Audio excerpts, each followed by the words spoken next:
प्रकोष्ठ के पदाधिकारी, हमारे इस मंच पर उपस्थित जिला अध्यक्ष परमेश्वर जी,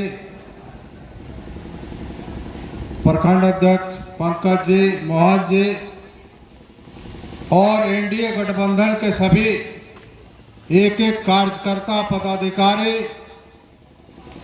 चट्टी बरियातू, अगल बगल पंचायत से आए हुए सभी ग्रामीण जनता, जिन लोगों ने अपना बहुमूल्य समर्थन वोट देकर जो मुझे एक जनप्रतिनिधि विधायक के रूप में भारी बहुमत से खास करके केरेडाली प्रखंड में जो रिकॉर्ड वोट दिया है, उसके लिए हम हृदय से आपका आभार व्यक्त करते हैं। सब लोगों ने अपनी बात को भी रखा है, पूर्व वक्ताओं ने अपनी भावनाओं को भी रखा है। चुनाव जीतने के बाद आज पहली बार आपके बीच आया हूं। आपने जो सम्मान दिया है उसके लिए हम आपको हृदय से आभार व्यक्त करते हैं। और जो समस्याएं रखी गई हैं, एक एक समस्याओं को मैं व्यक्तिगत रूप से, क्योंकि जिस समय इस क्षेत्र में हमने राजनीति की शुरुआत की थी, उस समय इस तरह का यहाँ समस्या नहीं था, विस्थापन शुरुआत नहीं हुआ था। लगातार हम चुनाव लड़े, परिणाम विपरीत के बावजूद भी लोगों के बीच हम हमेशा जुड़े रहे। इसलिए इस क्षेत्र के एक एक समस्याओं को हम व्यक्तिगत रूप से जानते हैं और एक एक व्यक्ति को भी जानते हैं, यहाँ के लोगों के भावनाओं को भी जानते हैं। आज जो बातें कही गई कंपनी के विषय में, एनटीपीसी के विषय में, दुख होता है एक प्रतिनिधि के रूप में आपके बीच उपस्थित हो। संवैधानिक तरीके से संविधान में जो अधिकार दिया गया है, यहाँ के लोग विस्थापितों के लिए जो नियम कानून बनाया गया है, यह कंपनी जो खोलने से पहले जो वादा की थी, एक भी आज वादा पूरा नहीं कर रही है। ये बड़ी दुर्भाग्य की बात है। मुझे याद है कि जब खुल रहा था यहाँ के कंपनी को, यहाँ के ग्रामीणों ने, बहुत लोगों ने स्वागत भी किया था, ये इस उम्मीद से, क्योंकि कंपनी आकर वादा की थी कि एक एक समस्या का समाधान करेंगे। आप लोकसभा चुनाव में भी इस क्षेत्र में रिकॉर्ड वोट से एक जनप्रतिनिधि के रूप में सम्मानित लोकप्रिय सांसद मनीष जायसवाल जी को भी आप भारी बहुमत से जिताए हैं और उसके तुरंत बाद चुनाव हुआ, आप एक विधायक के रूप में हमको जिताए हैं। निश्चित रूप से सांसद जी भी आपकी एक एक समस्याओं को जानते हैं, हम भी जानते हैं। चुनाव जीतने के बाद हमारे पास यदि कंपनी नहीं सुनता है तो मेरे पास एक ही रास्ता है कि आप लोगों के साथ जितने भी, चाहे किसी भी दल में है, भारतीय जनता पार्टी, आजसू एनडीए गठबंधन या किसी भी दल में है, विस्थापितों के हक के लड़ाई के लिए एक प्रतिनिधि के रूप में हम हमेशा 24 घंटा लड़ाई लड़ने के लिए तैयार हैं। आज कंपनी को इस मंच के माध्यम से चेतावनी भी देना चाहते हैं।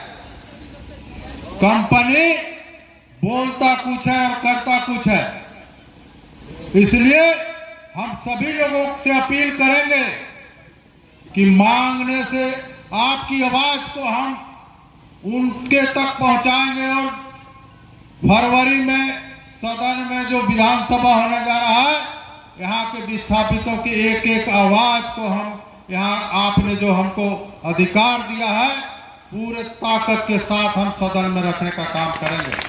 लेकिन उसके बाद भी यदि बात नहीं बनेगी तो लड़ाई के लिए भी सबको तैयार रहना होगा। तैयार है ना सबको? जितने लोग हैं और जितने मेरे साथ बैठे हैं, हम समझते हैं कि आप लोग मेरे साथ खड़ा हो जाएगा तो एक पत्ता भी किसी कंपनी का नहीं हिल सकता है। एकदम आप लोग तैयार रहिए।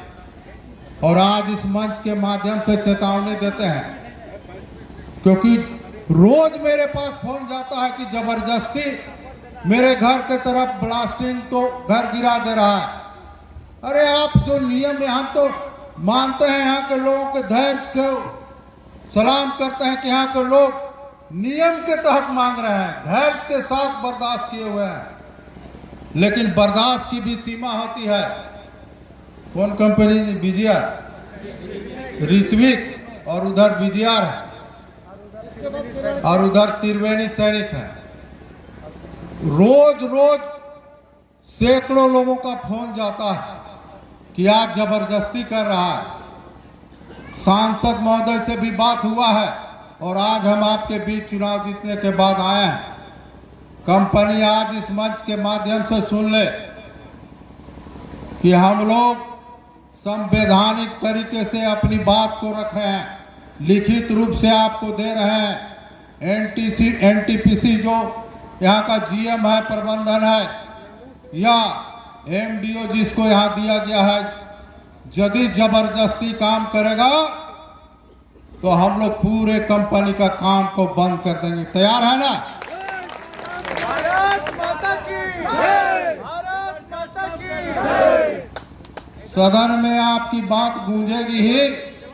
कानूनी लड़ाई के लिए भी हम जरूरत होगा तो कानूनी लड़ाई के लिए भी हम हमेशा, चाहे court, high court, supreme court में भी यदि किसी भी तरह का अधिकार के लिए जाना पड़ेगा तो हम उसके लिए भी तैयार हैं। लेकिन जब तक आप जमीन पर नहीं लड़िएगा तो ये बाहरी गूंगी कंपनी जो है ना, नहीं सुनने वाली है। इसलिए हम आपसे अपील करने आए हैं, खास करके भारतीय जनता पार्टी, आज एनडीए गठबंधन के साथी और जितने भी यहाँ इस क्षेत्र के विस्थापित लोग, चाहे किसी भी राजनीतिक दल में है, सामूहिक रूप से एक होकर, जब हम लोग का मांग एक है, सोच एक है, तो एकता भी जरूरी है। जरूरी है कि नहीं? एकता भी जरूरी है और हम लोग इस लड़ाई को मंजिल तक पहुंचाएंगे और संवैधानिक तरीके से लड़ाई लड़ेंगे। और हम लोग आज जो मांग पत्र दिया गया है, इस मांग पत्र को आज हम बताना चाहते हैं कि हम दिल्ली गए थे, यहाँ के लोगों के द्वारा जो मांग हमको दिया गया था, वहाँ हम देश के कोयला राज्य मंत्री के ऑफिस में गए थे और इन सभी मांगों को अपने विधायक के लेटर पैड में लिख कर दिए हैं और उन्होंने भी आश्वासन दिया है कि आपने जो हमको मांग दिया है, हम एनटीपीसी के उच्च अधिकारियों के साथ, आप लोगों के साथ वार्ता करेंगे और एक एक समस्या का समाधान करेंगे। ये मंत्री जी ने भी आश्वासन दिया है। हम आपको धन्यवाद देते हैं कि आपने जो मान सम्मान दिया है, जो मुझे